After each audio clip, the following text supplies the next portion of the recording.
जावेद अख्तर और मौलाना मुफ्ती शामिल नदवी की ये बहस सिर्फ शब्दों की नहीं थी। ये दुनिया चल कैसे रही? 40,000 बच्चे जो 10 साल की उम्र से कम थे वो गाजा में मरे। काला हांडी में बच्चे मरते हैं। ना हो तो आप गुड को डिफाइन कैसे, आप इंसाफ को समझेंगे कैसे? अगर बच्चों की इज्जत का ख्याल आपने मेरा जवाब पूरा सुना ही नहीं। जब तक के बच्चों का कत्ल ना किया जाए तब तक आपको बच्चों की मासूमियत की इज्जत। यह अस्तित्व के उस बुनियादी सवाल की थी जिसे कॉन्टिजेंसी आर्ग्यूमेंट कहते हैं। दुनिया में दो तरह की चीजें हो, एक वो जिनका होना किसी पर निर्भर हो और दूसरी वो जिनका होना अनिवार्य है।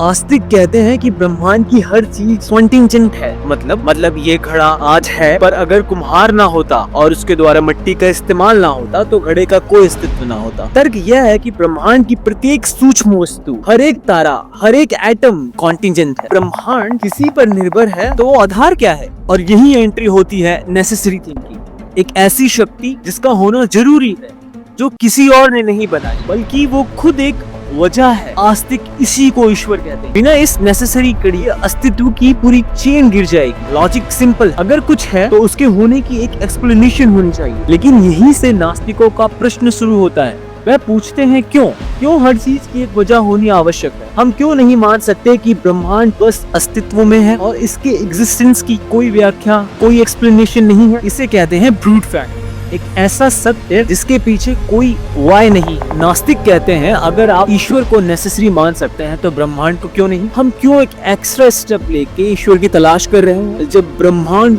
खुद ही एक अंतिम सत्य है? लेकिन ये बहस सिर्फ दर्शन तक सीमित नहीं रही। मौलाना नदवी ने इस चर्चा का रुख इजराइल, फिलिस्तीन, ऑक्यूपाइड टेरिटोरी की ओर मोड़ दिया और यहाँ मौलाना का दर्शन खत्म होता है और उसकी विचारधारा शुरू। और यह विचारधारा उनकी रेडिकल थॉट्स और यहूदी विरोधी सोच को दर्शाता है। और यह विचारधारा उनकी ही नहीं, उनके जैसे अन्य कट्टर मौलानाओं की रेडिकल थॉट्स और यहूदी विरोधी सोच को भी दर्शाता है। और यही मौलाना जैसा थॉट प्रोसेस है जो अक्टूबर 7, 2023 को इजराइल में 1200 लोगों की जान ले लेता है। क्या उसके बारे में बात नहीं होनी चाहिए?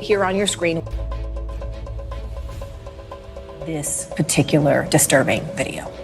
जब एक मौलाना अपने मजहब को संविधान और राष्ट्र से ऊपर रखने लगे तो सवाल सिर्फ ईश्वर के अस्तित्व का नहीं बल्कि इंसानियत के अस्तित्व का खड़ा हो जाता है। इतिहास गवाह है, चाहे वो नाजियों द्वारा यहूदी नरसंहार हो या आधुनिक आतंकवाद, नफरत की जड़ें अक्सर कट्टर सोच में होती हैं। मौलाना मुफ्ती के वायरल वीडियो अप्रोच गलत रहा। क्या फुला दरबार अगर शरीयत के खिलाफ हुक्म दे क्या तुम तस्लीम करोगे? तो क्या महज एक बहस है या गहरी जड़ें जुमा चुकी कट्टरपंथी मानसिकता का हिस्सा है या नहीं? ये बहस शायद सदियों तक चले और शायद विज्ञान कभी इतना विकसित ना हो पाए कि वो हमें गॉड के एग्जिस्टेंस का प्रूफ दे सके। पर असली सवाल यह है कि क्या आपकी आस्था आपको तर्क सिखाती है या कट्टरता?